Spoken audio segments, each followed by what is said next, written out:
Salut à tous les mordus de tech. Et bienvenue pour cette nouvelle exploration. Aujourd'hui, on plonge dans une technologie qui est tellement présente qu'on finit par ne plus y penser. Jusqu'au jour où elle nous lâche. Exactement.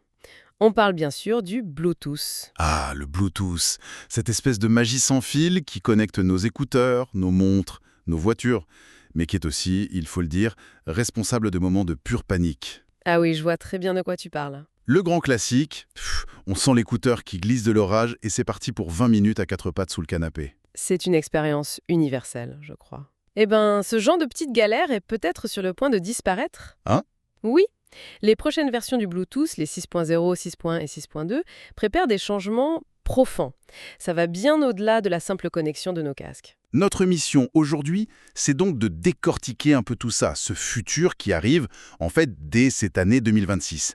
Et surtout, on va essayer de répondre à la question. La fameuse. Faut-il attendre avant de renouveler son équipement e-Kif? Alors on est ravis de vous retrouver, je suis Léa, Et moi, Michel, et ensemble, nous sommes les mordus. prêt à voir ce que cette technologie nous réserve. Allez, on y va.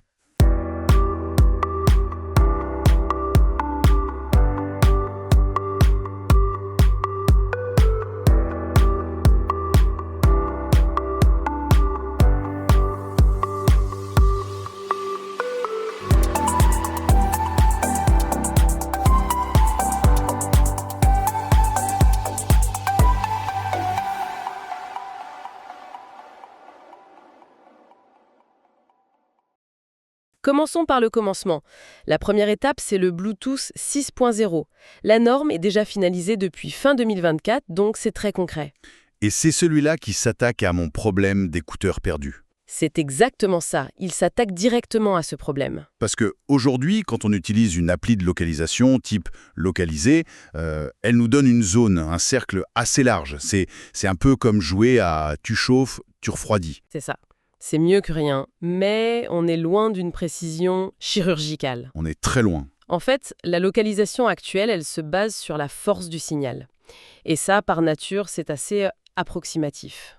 La grande innovation du 6.0, c'est une technologie qui s'appelle le channel sounding. D'accord, channel sounding, ça sonne un peu technique ça. Un peu, mais l'idée est assez simple à comprendre. La méthode change du tout au tout. Au lieu de juste écouter la force d'un signal, Le chaud-froid? voilà. Le channel sounding, ça fonctionne plus comme un sonar. Un appareil va envoyer une série de signaux, très très rapides, et il va mesurer avec une précision extrême le temps que met le signal à faire l'aller-retour. Ah oui, le temps de vol en quelque sorte. C'est ça. Et en calculant ce temps, il peut en déduire la distance exacte au centimètre près. Donc, si je comprends bien, on passe d'un jeu de piste un peu flou à un véritable GPS d'intérieur. C'est complètement l'idée. Le téléphone pourra nous dire « ton écouteur est à 25 cm, là, en bas, sur ta gauche ». C'est la fin du salon retourné. C'est génial pour les têtes en l'air comme moi. Mais ça me semble être une technologie incroyablement sophistiquée juste pour retrouver ses clés. C'est une excellente question. Parce que retrouver son écouteur, en fait, c'est juste la partie visible de l'iceberg. Je m'en dotais. Ce qu'on est en train de créer, là, c'est une norme mondiale pour la micro-localisation. Pour une entreprise, c'est une révolution dans la gestion des stocks, savoir sur quelle étagère est un colis. Pour un magasin, c'est guider un client. Directement vers le bon rayon, le bon produit. Exactement. Ou un musée qui déclenche une animation quand on est à une distance précise d'une œuvre. Les possibilités sont immenses. D'accord, je vois le potentiel. Mais la question qui tue, la batterie dans tout ça. Tous ces calculs, ces pings constants, ça ne va pas vider nos téléphones en 2 heures? Non, et c'est là que c'est bien pensé. La technologie est conçue pour être très efficace. En fait, la recherche active, le sonar, ne se déclenche que quand on ouvre l'application de localisation. Ah, d'accord. Le reste du temps, l'impact sur la batterie est vraiment négligeable. Et d'ailleurs, le 6.0 n'apporte pas que ça. Il y a d'autres améliorations? Oui, notamment sur la latence, elle est très fortement réduite. Pour tous ceux qui jouent sur mobile avec un casque sans fil ou qui regardent un film. Ah, c'est la fin du micro-décalage entre l'image et le son. C'est la fin de ce décalage agaçant, oui. On se rapproche vraiment de la synchro parfaite du filaire. Il y a aussi une meilleure qualité audio en temps réel grâce à un truc qui s'appelle ISOAL et une portée augmentée. C'est pas mal pour la domotique. Donc plus de précision, moins de latence. Mais à chaque fois qu'on a une technologie qui nous suit, même pour notre bien, la question de la vie privée se pose. Est-ce que le Bluetooth ne vient pas un peu indiscret. C'est une transition parfaite vers la version suivante, le Bluetooth 6.1. Sa mission principale, c'est justement de répondre à cette inquiétude. Ah. Si le 6.0 est une révolution fonctionnelle, le 6.1, lui, c'est une révolution pour la confidentialité. Alors, comment est-ce qu'on peut être suivi par le Bluetooth aujourd'hui? Je ne suis pas sûr que tout le monde le sache. Chaque appareil a une sorte de plaque d'immatriculation, ce qu'on appelle une adresse MAC. Pour éviter le suivi, cette adresse change régulièrement. Le problème, Il y a un MEP. il y a en mai. Jusqu'à présent, ce changement était prévisible. L'adresse changeait par exemple toutes les 15 minutes, pile. Donc des capteurs dans un centre commercial pouvaient relier les points en gros. C'est ça, et reconstituer un itinéraire. Le suivi était tout à fait possible. Et qu'est-ce que le 6.1 change à ça, Lanv? Il introduit ce qu'on appelle le RPA pour Randomized Resolvable Private Addresses. Le mot-clé, j'imagine, c'est randomized, aléatoire. Exactement. Le changement d'adresse devient complètement imprévisible. Elle peut changer au bout de 8 minutes, puis 13, puis 10, ou même chaque seconde si le fabricant le veut. Il n'y a plus aucun schéma. C'est comme si notre voiture changeait de plaque d'immatriculation en permanence et de façon aléatoire dans la rue. C'est l'image parfaite. Impossible de la pister. Le tracking par des capteurs passifs devient quasi impossible. C'est un pas de géant pour la protection de la vie privée. D'accord, c'est une super protection. Mais est-ce que ça ne risque pas de tout casser pour les usages légitimes? Je pense à ma serrure connectée qui me reconnaît quand j'arrive. Si mon adresse change tout le temps, comment ma maison va savoir que c'est moi? C'est là qu'intervient le deuxième mot, resolvable ou résoluble. Même si l'adresse publique change, les appareils qui sont déjà appairés, comme ton téléphone et ta serrure, partagent une clé secrète. D'accord. Et grâce à cette clé, ils continuent de se reconnaître entre eux, de manière sécurisée, tout en étant anonymes pour le reste du monde. Malin.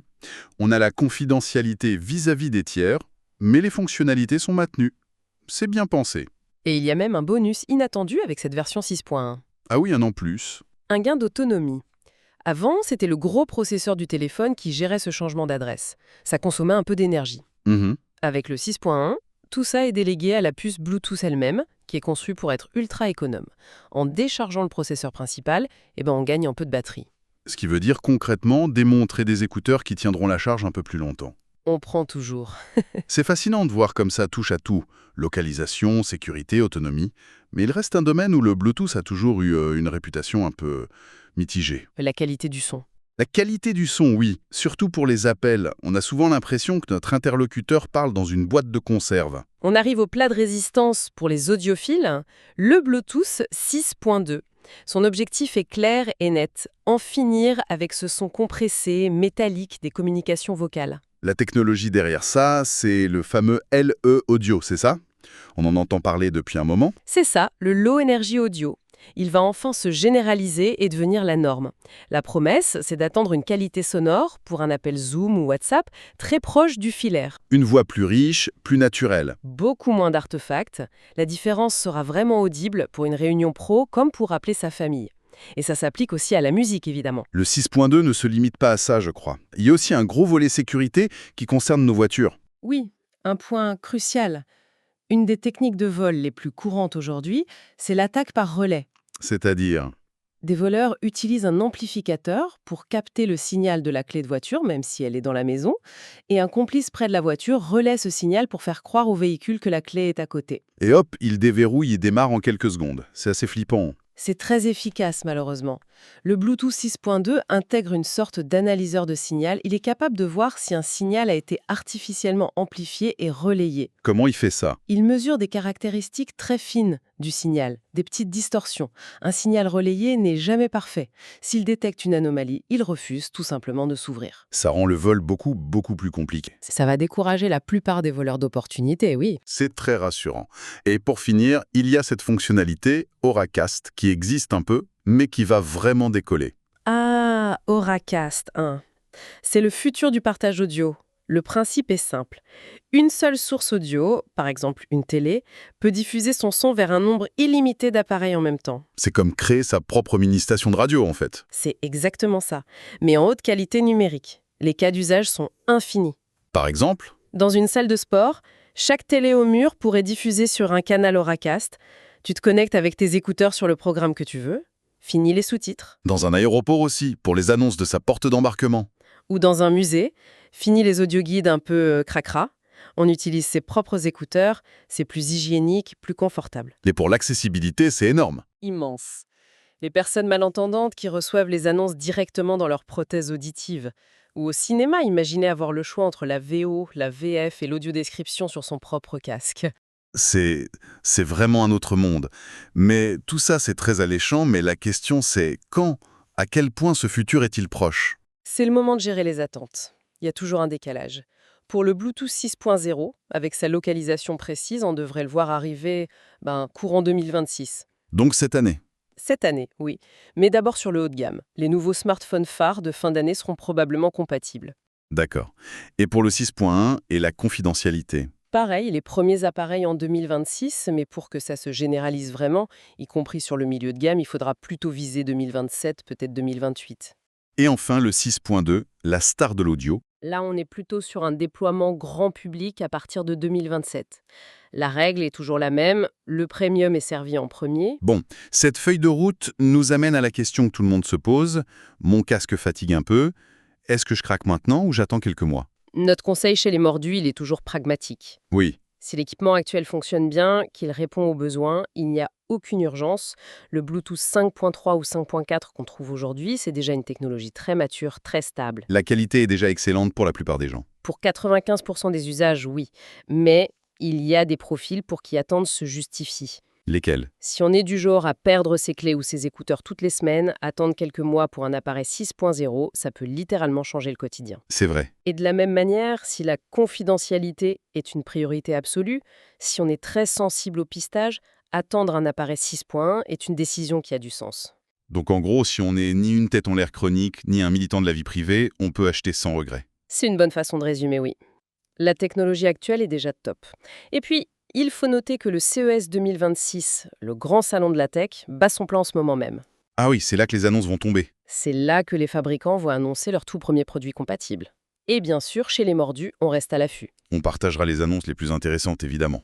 Toujours. Bon, je crois qu'on a fait un bon tour. Si on devait résumer, il y a vraiment 3 grosses avancées à retenir. La première, avec le Bluetooth 6.0. C'est la fin de la chasse au trésor. On retrouve ces objets au centimètre près. La deuxième, avec le 6.1, c'est un vrai bouclier pour la vie privée. Le pistage devient quasi impossible, avec un petit bonus pour la batterie. Et enfin, le 6.2 est la généralisation de l'audio et Auracast. Ça, c'est la promesse d'un son qualité studio et d'un partage audio sans limite. Un résumé parfait. On espère que cette analyse aura été utile pour tout le monde. On l'espère. On remercie chaleureusement toute la communauté pour son écoute. Et pour finir, on vous relance la question. Vous êtes plutôt du genre à sauter sur les nouveautés dès leur sortie ou à attendre patiemment que les prix baissent? Dites-le nous en commentaire. On placera la frontière entre la super commodité et une surveillance ambiante qu'on aura nous-mêmes choisie. Une excellente question pour réfléchir. On a hâte de vous lire et on vous donne rendez-vous très bientôt pour un nouveau décryptage tech. À la prochaine! À la prochaine!